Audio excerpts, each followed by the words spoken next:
The Ardennes, December 17, 1944. A storm of white buried everything, forests, roads, even the memory of color. Wind moved through the trees like a whisper that refused to end. Soldiers disappeared into drifts higher than their knees, their breath crystallizing mid-air.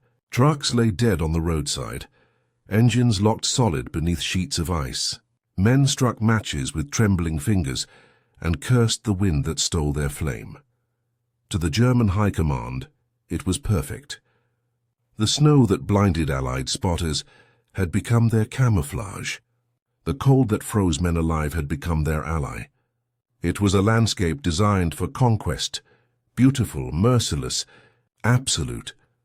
Captain Dieter Hoss of the Wehrmacht's Medical Corps watched the storm from the flap of his tent and believed he was witnessing history's balance returning. He was not a man of passion but of mathematics, the kind who trusted numbers more than courage. His notebook was already half full of observations from the front, wound classifications, blood loss rates, survival times, each line written in tight-ordered script. He wrote that morning, "You can measure an army's strength by how quickly its wounded die." To Hoss, the war was an equation. The German soldier fought with discipline, enduring hunger and frost without complaint. The Americans, he believed, relied on machines, engines, radios, fuel gadgets, tools that broke when the weather turned against them. And now the weather had done exactly that. The offensive through the Ardennes had begun only days earlier, and already reports were streaming in.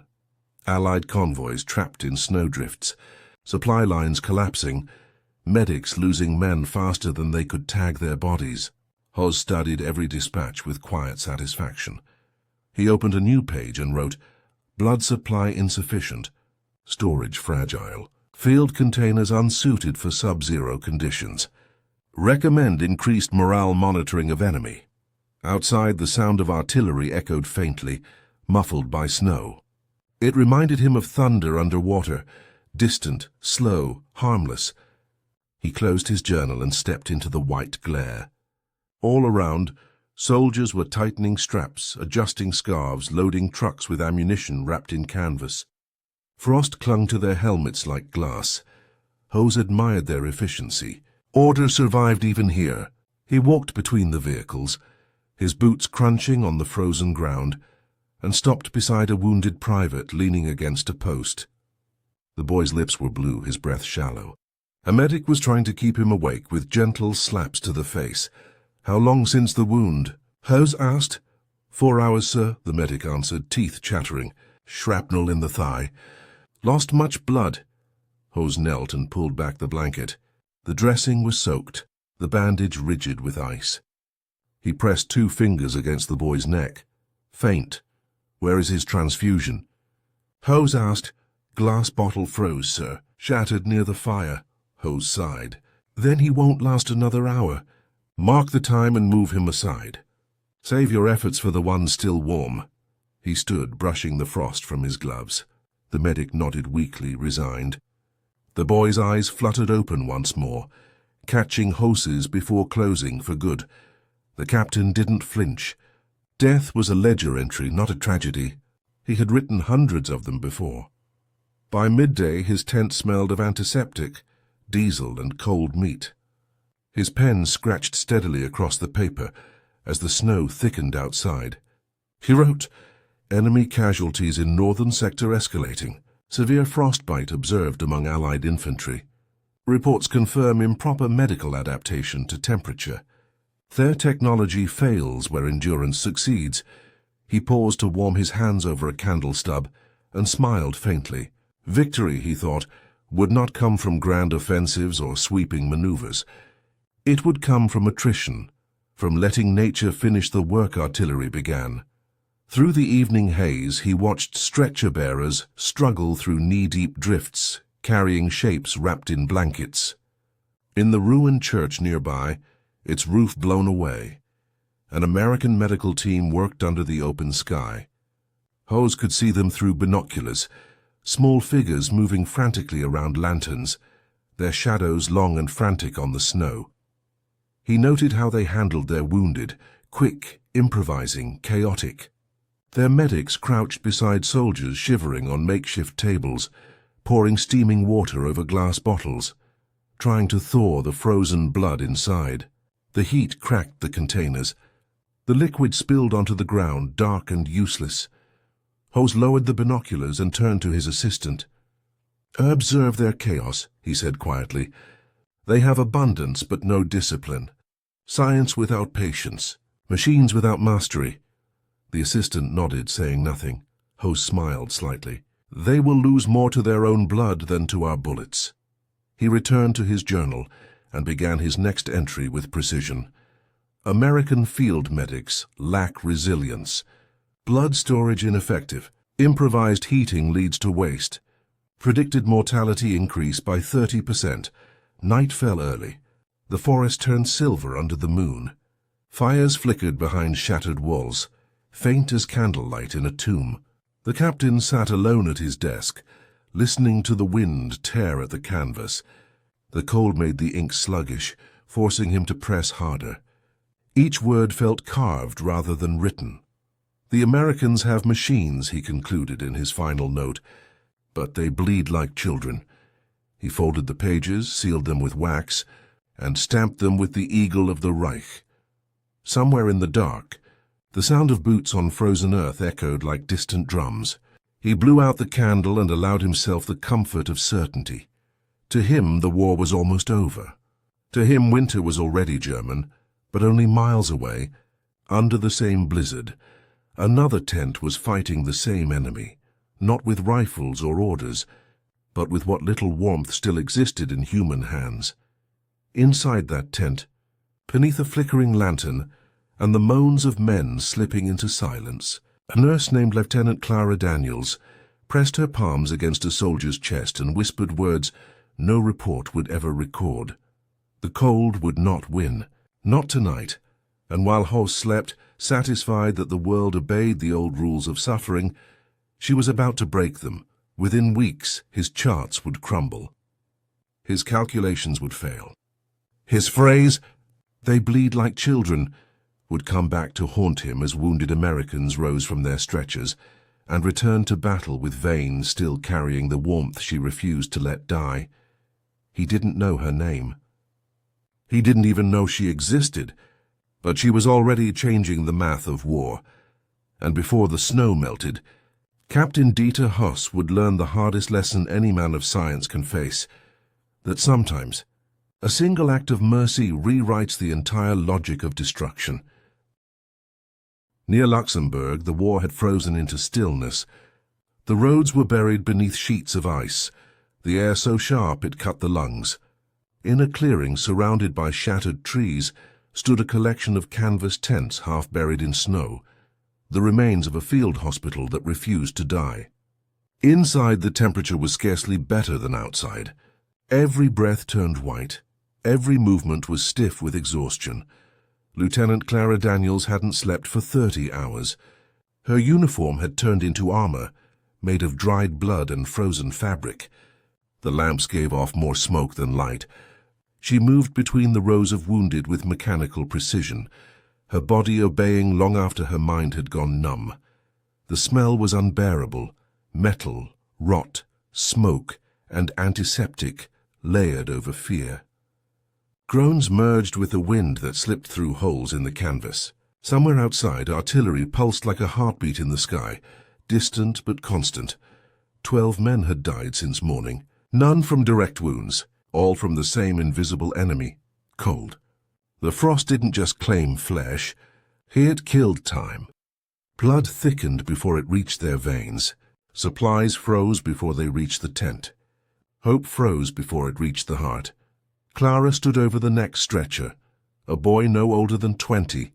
His lips were gray, his pulse fading.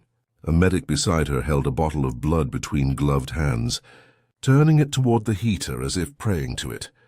Slowly, Clara said, her voice barely more than breath. The glass began to crack before the first drop thawed. A jagged fracture ran down its side. Then it split completely, spilling what remained across the dirt floor. The red spread out in branching lines, steaming briefly before solidifying into black ice. The medic swore under his breath. The surgeon across the room heard the sound and turned. "Another?" Clara nodded. He exhaled in frustration and said, "Then we pick who gets morphine and who gets prayers." The words hung in the air like smoke. No one answered. Clara pressed her hands to the soldier's chest, feeling the heartbeat slip away beneath her fingers. His eyes rolled back, his breath stopped, and his face relaxed into the peace that came only after everything else was gone. She didn't cry. She simply covered his face with a blanket and moved on. Her hands trembled when she reached for the next chart. The pencil snapped in her fingers. For a moment she just stared at it, at the tiny piece of graphite that couldn't withstand the cold, and felt something inside her mirror its break. She walked to the heater, crouched beside the cracked bottle, and picked up a shard of glass. It glittered like ice. How many had they wasted now? 50, 100. She no longer kept count. The supply trucks brought more bottles each week, each one destined to meet the same end. At the far end of the tent, Captain Lewis was suturing a leg under lamplight, his breath fogging his glasses. "You all right, Daniels?" he asked without looking up. "No," she said quietly. "But I will be." He gave a tired half smile. "That's all any of us can say." Outside, an engine coughed somewhere in the distance, followed by the muffled thud of shells. Snow sifted through a rip in the roof and landed on Clara's shoulder. She brushed it away slowly, watching it melt against her skin. Even ice seemed warmer than the air around her. When the last patient of the day was tagged and covered, she stepped out into the storm. The world was white in every direction. Snow fell sideways in the wind, burying footprints almost as fast as they appeared. She walked until she couldn't hear the cries from the tent anymore. The silence felt unnatural, a silence that carried weight, not peace. Her breath came in shallow bursts. Her gloves were torn from constant use. Her fingers bled where the seams had split. She held one glove in her palm, turning it over in the dim glow from the tent behind her. It was soft, pliable, alive. It didn't crack, didn't shatter. It stretched, flexed, yielded, the opposite of every piece of glass that had betrayed her. The thought came to her like a spark under ice. If the body can hold blood through flesh, why can't we do the same with what we make? She stared at the glove for a long time, feeling the storm bite at her face. Her exhaustion twisted into clarity. The simplest thought she'd ever had was also the most dangerous. Inside the tent, Captain Lewis was calling for her. She ignored it. She wasn't thinking of orders anymore. She pulled the other glove from her hand and pressed them together, bending the rubber between her fingers, testing its strength. The material moved like skin, holding its shape against the wind. Her pulse quickened. Could it work? The idea was absurd, born from desperation. But then again, what in this place wasn't absurd?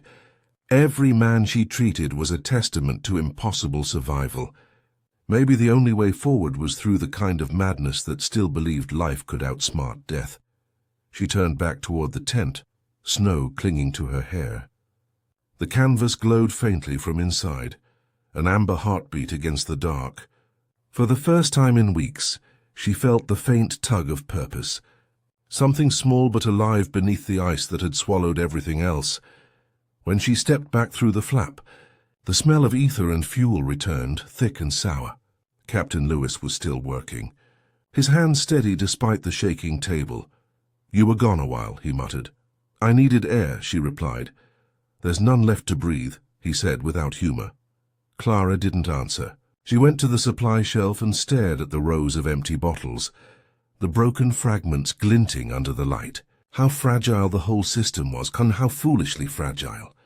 She picked up one intact bottle and felt its frozen surface against her palm. It was heavy, unyielding, lifeless. She set it down beside the heater and reached for a new pair of gloves from the crate. They were standard issue, pale beige, faintly powdered inside. She slipped one on and held it up. The rubber glowed faintly in the lamplight. In her other hand, she still held a sliver of glass from the shattered bottle. Two materials, two philosophies, one brittle, one alive. Her thoughts moved faster than her body could keep up. If it could stretch and hold pressure, if it could be sealed, if it could stay warm against the skin. She placed the glove on the table next to her notebook and wrote a single line. Glass fails because it cannot move. Life survives because it can. Her handwriting trembled from fatigue, but the sentence steadied her. She looked around the tent, men sleeping, nurses cleaning instruments, Captain Lewis pouring coffee that smelled like burnt wood. War had stripped everything human from the world, yet here under this flickering light, she was about to attempt something entirely human, to create life where there was only loss. She tore out a page, folded it, and tucked it into her breast pocket. Tomorrow she would test it, not with orders, not with permission, but with the one thing war hadn't taken from her, will. Outside, the storm screamed across the hills, carrying away voices, prayers, and the last warmth of the day. Inside, a single nurse stood over a glove and a notebook, caught between exhaustion and invention. And somewhere beyond the snow, Captain Dieter Hoos wrote another report about dying men, unaware that one woman had just begun to rewrite his entire equation. The night inside the field hospital felt endless. The wind outside beat against the canvas like a living thing, clawing to get in. Every gust made the lantern flicker, throwing restless shadows across the walls. Most of the staff had collapsed where they stood, sleeping in their uniforms. Only Clara remained awake. Her hands were raw from washing, the skin around her nails torn. She'd boiled the same set of instruments 3 times, because the alcohol was almost gone. The tent reeked of fuel and bleach, the stale perfume of desperation. She cleared a small corner of the table, pushing aside bandages and broken glass, and laid out what little she had. A rubber glove, a length of tubing scavenged from an IV line, a syringe barely holding together after weeks of use, a strip of adhesive tape that had lost its stick. That was it. No laboratory, no supervisor, no safety net, just her, a handful of tools, and the thought that wouldn't leave her alone. She picked up the glove and stretched it between her fingers. It flexed easily, elastic and alive, unlike the rigid bottles that shattered under the same strain. She filled a metal basin with water warmed over the heater and submerged the glove. Tiny bubbles escaped at first, then stopped. No punctures, no cracks. The material held. Her heart began to beat faster. She removed the glove, dried it carefully with gauze, then poured a measure of saline into it using the syringe. The fingers swelled, smooth and round. The wrist bulged slightly, trembling as the glove filled. For a moment she thought it might burst, but it didn't. It stretched, adapted, found balance. She smiled for the first time in days. She cut one of the glove's fingers open and slid the clear tube inside, securing it tightly with the adhesive tape. Then she raised the filled glove toward the lamp. The liquid shimmered under the light, the latex glowing faintly amber. It flexed and bent without tearing. When she lowered it again, the saline moved inside like breath. Her pulse quickened. The idea wasn't madness anymore. It was real, tangible. She found an empty bottle crate and hung the glove from one of its hooks. For a moment it looked absurd. A medical joke, a child's balloon on a battlefield. But the longer she stared at it, the more it resembled something deliberate, something human. Clara sat down, rubbing her forehead. Her mind felt fractured between exhaustion and revelation. The glove was only a shape, but inside that shape lay a chance. A container that could live where glass died. She hesitated. To test it properly, she needed blood. Not water, not salt, something alive. But the wards were full of men who couldn't afford experiments. She couldn't risk another person's life for an idea. So she made the only choice left. She unbuttoned her sleeve, rolled it up past the elbow, and tightened a strip of gauze around her arm. Her breath came slow and steady. She sterilized the needle with alcohol, though there was barely enough to dampen the cloth. The smell burned her nose. "This is stupid," she whispered. Her voice trembled in the quiet. Completely stupid, but her hands didn't stop moving. She drew the syringe through the tubing, filling it with the saline from the glove, then inserted the needle into her vein. A sharp sting, then a rush of cold spreading through her arm. She winced but didn't pull back. Drop by drop the liquid entered her bloodstream. She watched closely for pain, swelling, anything wrong. Nothing happened. Her pulse remained steady. The glove sagged slightly as the fluid left it, responding with a slow rhythm that almost matched her own heartbeat. It was working. Clara laughed softly, a sound more like a sob. The impossible had become real inside this frozen corner of the war. She adjusted the tubing, tested the flow again, and when it continued smoothly, she reached for her notebook. Her hands shook as she wrote, "Flexible container test successful. No rupture. Pressure constant. Viability confirmed." She leaned back, dizzy from relief and fatigue. The glove swayed above her like a red lantern in the dim light, the liquid still moving gently inside. For the first time since arriving at the front, she felt something close to control. The war outside continued as it always had, men dying in snow, guns carving the dark. But here, for one night, something new had entered the world. She cleaned the needle, wrapped her arm and sat quietly, listening to the storm. The glove hung in front of her like a symbol she couldn't yet name. It wasn't invention, not yet. It was resistance, the refusal to let death have the final word.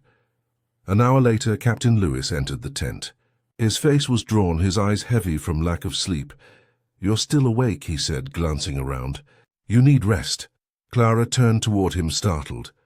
She instinctively shielded the glove with her body. "I couldn't sleep," she murmured. He frowned, noticing the scattered tools on the table. "What are you doing?" "Testing something," she replied.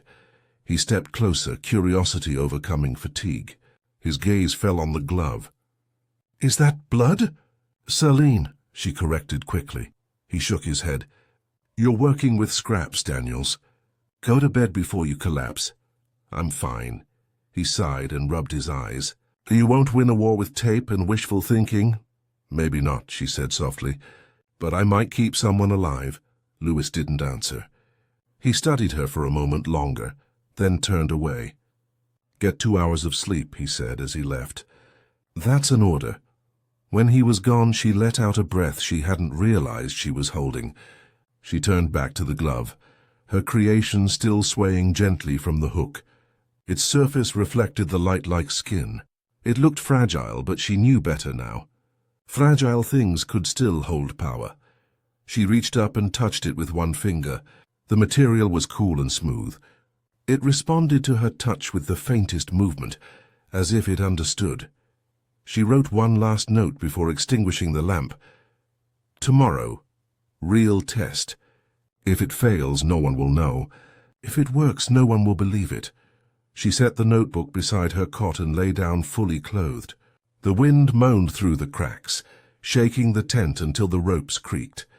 The glove swayed above her, the dim reflection of the flame shimmering through the liquid. As her eyes closed, Clara thought of the hundreds of men who would arrive tomorrow, wounded, frozen, fading. She didn't know if this simple thing in front of her could save them, but she would try because the alternative was to keep watching them die. Outside, the storm gathered again, scattering snow across the battlefield like dust over a grave. Inside, a nurse slept beneath her invention, unaware that before dawn, her experiment would begin its first true trial. The glove continued to move in the wind, its faint pulse marking the quiet birth of a new idea, one small vessel of life floating in a world of death. Morning arrived not with sunlight but with chaos. Engines growled through the fog, tires slipping on ice as trucks screeched to a halt outside the field hospital. The snow was streaked with fuel and blood. Medics leapt from the vehicles shouting numbers instead of names, their voices breaking through the storm. 3 critical, 6 moderate, 2 already gone. The canvas walls shook as stretchers flooded in. Men half conscious, their faces drained of color. The air turned thick with cries, commands, and the metallic sting of blood. The frozen calm of the night before was gone. This was war's heartbeat again, wild and merciless. Lieutenant Clara Daniels stood ready at the entrance, gloves already on, sleeves rolled, hair tied back with a strip of gauze. She hadn't eaten since the previous morning, hadn't truly slept in 2 days, but her movements were precise, efficient, stripped of hesitation. Captain Lewis barked orders from the center table. "Morphine first, then pressure on arterial wounds. Move faster. We're losing them before they even make it inside." Clara obeyed until she reached the 3rd stretcher. A boy barely old enough to shave lay before her, a tourniquet cinched around his thigh, but the bandage below was crimson and pulsing. A jagged piece of metal had torn through his femoral artery. Each heartbeat painted the snow a darker shade of red. "Pulse?" Lewis demanded. "Almost gone," she answered, pressing 2 fingers against the hollow of the boy's neck. His skin was ice. Lewis scanned the room, every shelf bare, every bottle shattered or empty. "We can't transfuse," he muttered. "We'll keep pressure until he stops breathing." Clara froze. Her gaze fell to the corner table, where her glove bag still hung from a crate hook, half hidden beneath a blanket. She felt her own pulse surge in her throat. "Sir," she said quietly. "Let me try something." Lewis turned, his face hard. "We don't have time for experiments." He doesn't have time for anything else. He hesitated, torn between protocol and desperation. "You'll kill him," her voice steadied. "He's already dying." The argument ended there. Clara dashed to her table, snatched the glove bag, and moved with deliberate speed. She filled it using what little blood remained from a donor they'd drawn earlier. Her hands shook, not from fear, but from exhaustion and cold. She connected the tube, bled the air from the line, and clamped it shut. The tent was silent except for the wind clawing at the walls. Every medic watched as she attached the needle to the soldier's vein. "Raise it," Lewis said quietly. She lifted the glove high, her arm trembling under its weight. The liquid began to move, a sluggish red thread sliding through the clear tubing. The latex flexed, adapting to pressure like muscle, the fingers shifting as though alive. 1 minute passed, then 2. The boy's breathing hitched. His chest rose, shallow but steady. A faint blush began to creep back into his face. Lewis leaned closer, disbelief etched across his face. "Keep it flowing," he whispered. "Another minute." The pulse under Clara's fingers strengthened. She didn't dare breathe. Then, a miracle disguised as a heartbeat. The monitor ticked. The boy's chest lifted higher. Color returned to his lips. The line on the pulse gauge steadied into rhythm. "He's alive," Lewis said, his voice cracking. "God help me, he's alive." No one spoke for a long time. The only sound was the steady drip of blood through the tube. Clara lowered the glove and sealed the line. The boy's breathing deepened. His body, once rigid, relaxed into sleep. She stepped back, her arms shaking, her eyes wide not with pride but disbelief. Lewis looked at her as if seeing her for the first time. "What did you just do?" She swallowed hard. "Made the blood move." He exhaled slowly, almost a laugh, though it sounded more like surrender. "Then make more of them." By nightfall, she wasn't alone. The tent had transformed into a workshop of improvisation. Nurses tore open glove crates. Medics scrounged tubing from broken IV sets. Someone found a box of electrical tape and passed it down the line like treasure. Every table became a station of creation. The first batch failed, leaks, bursts, spills. But by evening, 10 working pouches swayed from wooden beams, filled and ready. They looked crude, uneven, but each one held the same quiet potential as the first. Lewis watched as Clara trained others, her voice firm but calm. "No air in the line. Keep it close to body heat. Seal tight. Pressure must stay even." By midnight they had used 7 bags. All 7 patients lived. Outside, snow kept falling, but inside, the tent glowed like a lantern against the dark. The air was warmer now, not by temperature, but by the presence of something new, hope. Word spread faster than any official report. Medics from neighboring units arrived, asking questions, sketching diagrams on ration boxes. Some brought extra tubing, Others offered supplies from their own kits. By dawn, 20 tents across the sector had begun making their own versions. One corporal called them life skins. Another preferred warm hands, but the name that stuck came from the captain himself. The Daniels bag, he said simply, as if declaring a fact of physics. Clara wanted to argue, but there was no time for names. The next convoy was already approaching. For the next 72 hours she barely left the ward. The gloves hung from rifle butts, from nails, from ceiling beams. The latex shimmered under lamplight, red and alive. Every few minutes a nurse shouted, "He's stabilizing," or "He's breathing," and the sound rippled through the tents like music. German observers across the valley began reporting strange patterns. Units that should have been destroyed were reappearing in combat within days. Soldiers struck down by heavy bleeding were returning to their posts, walking under their own power. Their intelligence officers were baffled. One line appeared repeatedly in the captured field reports. "The Americans have found a way to stop dying." Back in the hospital, Clara's hands trembled from exhaustion. Her knuckles were cracked and bleeding beneath the gloves. Yet she kept moving, checking every pouch, adjusting clamps, marking times in her notebook. Captain Lewis approached quietly as she leaned against a support beam, eyes half closed. "You need rest," he said. She shook her head. "Not until the line stops running." He studied her for a long moment, then nodded. "Then I'll make sure it never does." That night, when the storm outside softened to a whisper, Clara stood alone in the center of the tent. The red pouches swayed gently in the lamplight, each one glowing like a heart suspended in air. She realized that what she'd made wasn't just a container. It was a heartbeat that could travel, a fragment of warmth carried through miles of cold. Somewhere far from this place, men like Captain Hoss were still writing their equations, still counting the dead like numbers in a ledger. They didn't yet understand that the math had changed, that for every death they predicted, there was now something unaccounted for, something elastic, something alive. Clara brushed a hand across her forehead and let herself breathe. She didn't smile, didn't speak. She only looked at the moving line of blood through the last tube still dripping. It wasn't just saving a life anymore. It was rewriting what survival meant. Outside, the wind eased, carrying faint echoes of gunfire. Inside, beneath the dim glow, the first miracle of the war was still pulsing. By the spring of 1945, the snow began to melt into rivers of mud that swallowed boots and erased trenches. The war was ending, but its echoes still rolled through Europe like thunder refusing to fade. Across hundreds of field hospitals, from the Ardennes to the Rhine, a quiet revolution was underway. Not born from generals or strategies, but from a nurse's idea that had spread faster than any command.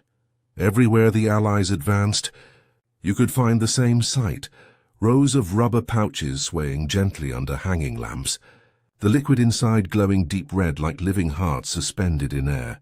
The fragile glass bottles that once cracked in the cold were gone. Now the blood moved freely, warm, flexible, alive, crossing miles of battlefield roads without freezing, reaching men who would have been statistics only weeks before. Doctors called them Daniels bags now, though Clara had never given the thing a name. Medics learned to build them from anything they could find: gloves, condoms, raincoats, inner tubes, anything that could stretch and hold life inside. In ruined barns and shattered churches, they filled them by lantern light, their hands steady as the war collapsed around them. The invention traveled faster than paperwork. It spread through rumor, imitation, and faith. No one waited for approval. They simply built what worked. Within weeks, mortality rates dropped across the Western Front. Men once considered unsalvageable were walking again.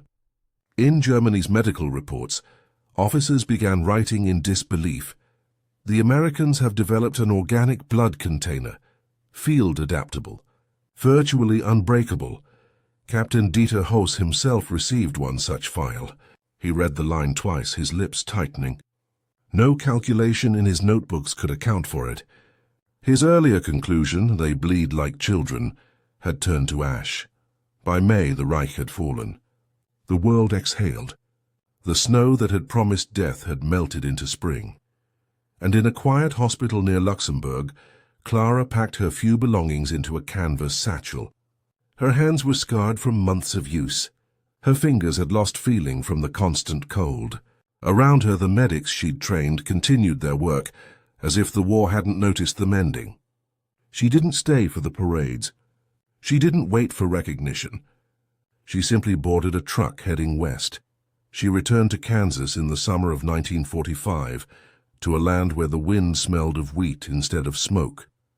The train brought her to a small town with no one waiting at the station. Her uniform, once soaked in blood and fuel, looked out of place among the farmhands and children chasing dust. She found work at a rural clinic, the kind with one operating table and 2 beds. The locals called her Miss Clara, unaware of what she'd done. She treated cuts, births, and accidents from tractor blades. Her hands were steady, her voice calm, her heart always elsewhere, still in that frozen tent on the edge of Europe. Every night before she left the clinic, she would open the drawer of her desk and look at her old wartime notebook. The first page was yellowed and stained, but the words were still clear. "If we can't store life, we can't save it." That sentence had followed her home like a ghost. Sometimes, when she walked through the wheat fields at dusk, she would think about the men she'd saved and the thousands she hadn't. She never told anyone about the glove or the first transfusion. The war, as far as she was concerned, had enough stories about itself. She had no need to add her name to its noise. Years passed. The world moved on.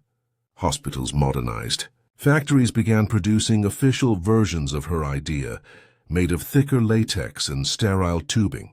They gave them names like Plasmaflex and M1 portable bag.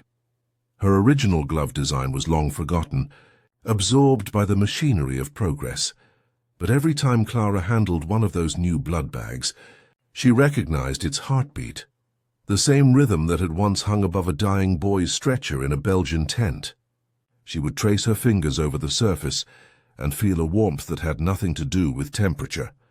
In 1952, a letter arrived at the Army Medical Archives in Washington.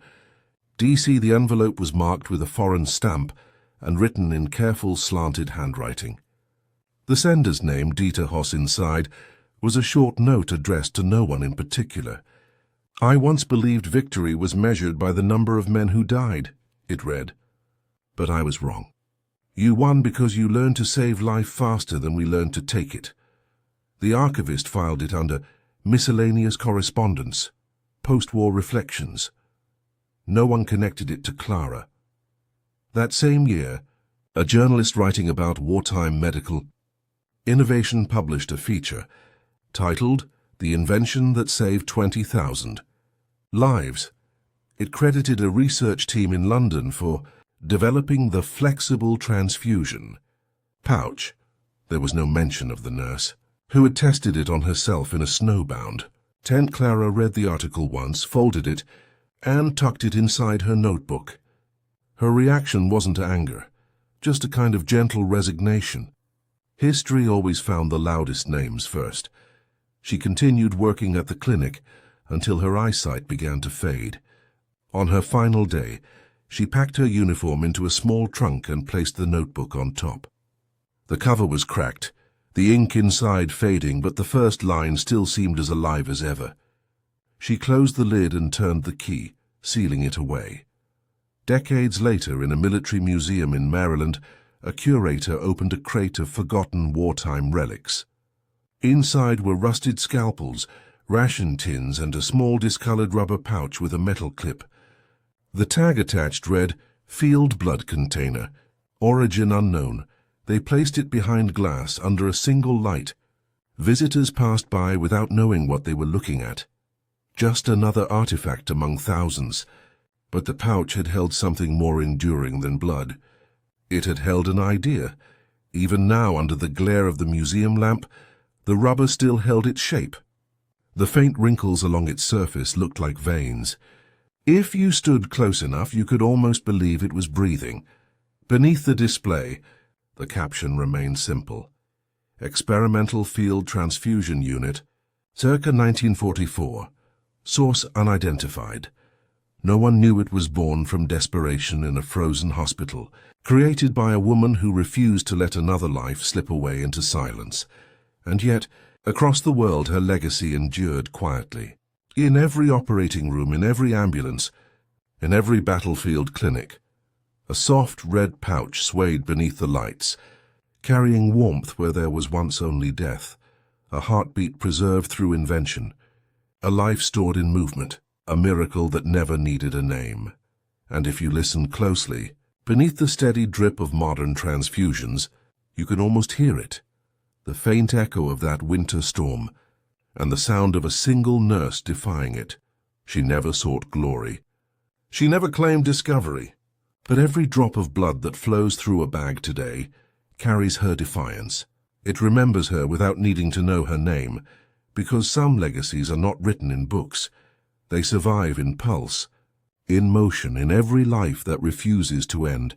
And somewhere, perhaps in that museum's quiet hall, the faded pouch still hangs, still breathing, still keeping faith with the nurse who, one frozen night in 1944, refused to let blood turn to ice.